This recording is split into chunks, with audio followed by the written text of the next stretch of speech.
My boyfriend and I have been together for 2 years. He's a good heart and is normally rational, but his one issue is that he expects to accompany me in every occasion no matter how big or small. He even went with me to my ex-boyfriend's funeral after days of begging. Now my best friend got married few days ago. It was very small and only close family and friends were invited.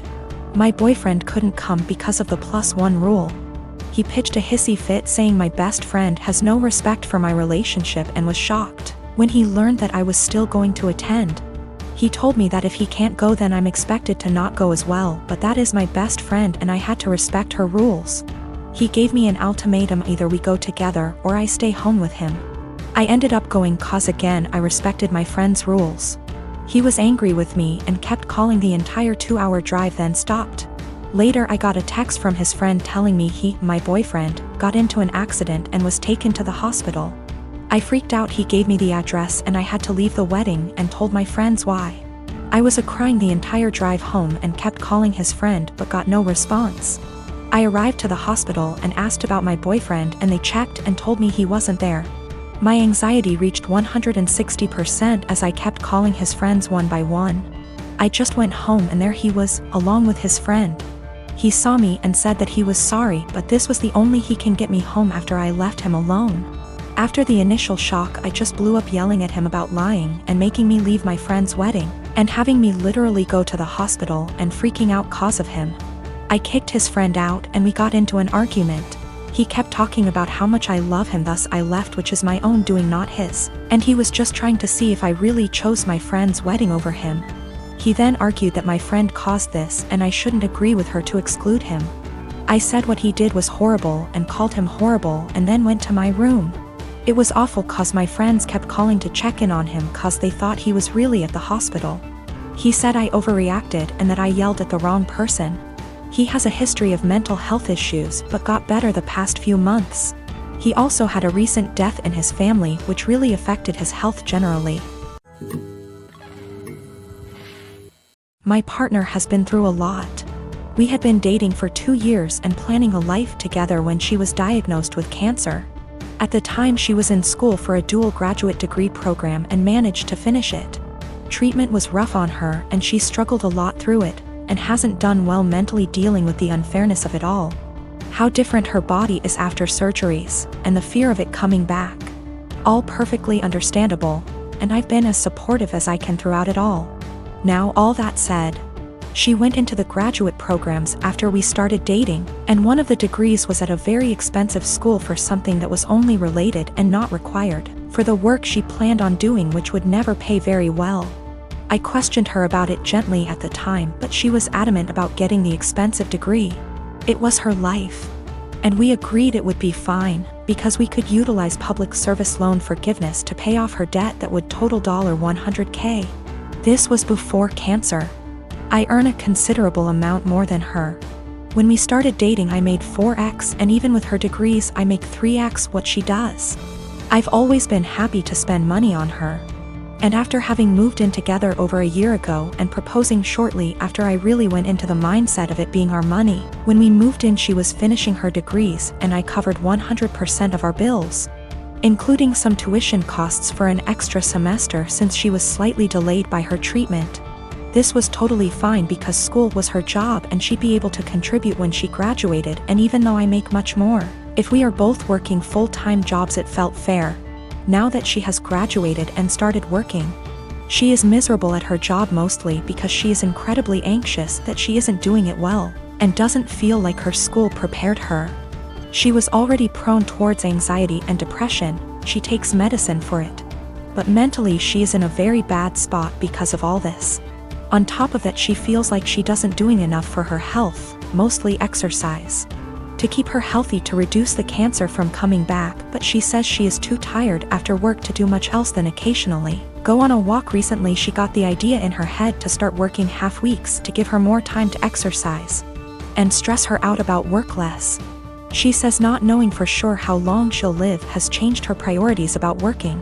Before all this she was a pretty driven type of personality, working multiple jobs.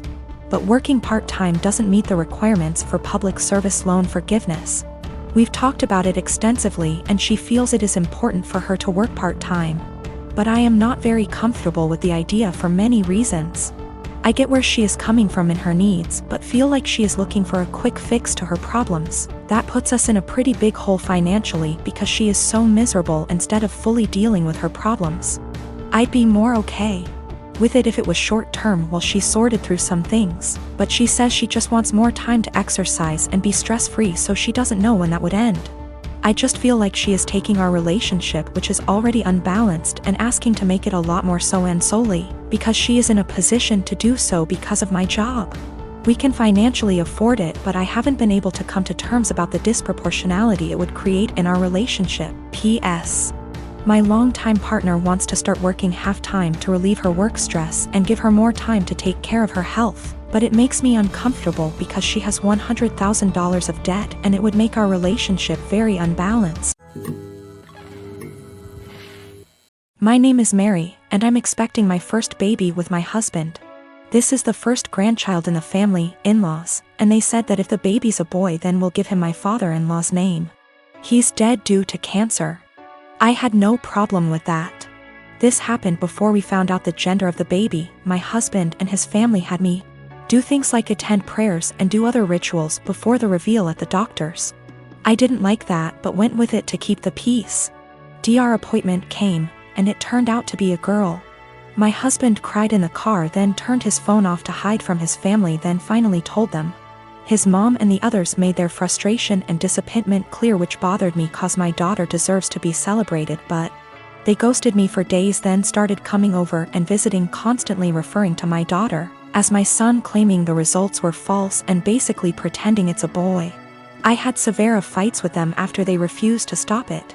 And my husband sided with them despite seeing how wrong and unreasonable what they were doing was. We didn't speak for a while. Sister-in-law called to apologize, then informed me she arranged for a baby shower for me. I was so excited and happy. But when I arrived I saw blue balloons, blue cake with father-in-law's name / decorations around. I was so confused I had to sit down. Sister-in-law explained they were still hoping the gender results are false and it's a boy. I looked at my husband and he agreed with her. I lost my temper and yelled at them all, calling them delusionals and telling them to stop treating my daughter like she's unwanted and act like she doesn't exist by throwing a party for their imaginary grandson. Mother-in-law broke down crying. I took my bag and walked out immediately. They started yelling and my husband followed me outside and started arguing about how I insulted his family and his dad's memory by acting like that. I told him to wake up and see the insanity in his family's behavior. He said they needed time to process the fact that it's a girl not a boy as they expected, and insisted I play along and they'll soon get over it. I said absolutely not and demanded he take me home. He said no, so I called an Uber and left. He was fuming. He called 15 times, then texted that he won't be coming home till I get my ass over and apologize for ruining everything and accusing them of being mentally unstable. I haven't responded yet. He's constantly pressuring me to get right with his family before we even talk about anything else. My girlfriend and I have been dating the past 5 years, since college. After graduation, we were semi-long distance, living close enough that we alternately visited almost every weekend. In 2018, and got a job in my city, and we found a place and moved in together. Now's a good time to mention the security cameras in our house. Break-ins are unfortunately common where we live. We thus got some motion-activated cameras, one of which has a view of our kitchen, to monitor the back door. The cameras only record when there's motion so they can retain footage for a very long time. And of course knows this about a year ago, and started complaining I wasn't contributing equally to chores. I've been obsessive about chores my whole life. Growing up, not doing the dishes meant no video games for a week. When I lived with roommates, I was always the chore Nazi, making damn sure we all stuck to our chore wheel. And is just as fastidious about chores, so we just naturally alternated who did what. I'd just been brushing her remarks off, but over the last few months they've become much more aggressive. E.g. I was vacuuming and said, "Look at you finally cleaning up around here." I replied that we alternated vacuuming, to which she retorted, "No, you've vacuumed maybe twice since I moved in." Exchanges like this have been happening so frequently that I began to doubt my own recollection. Am I not as clean as I thought?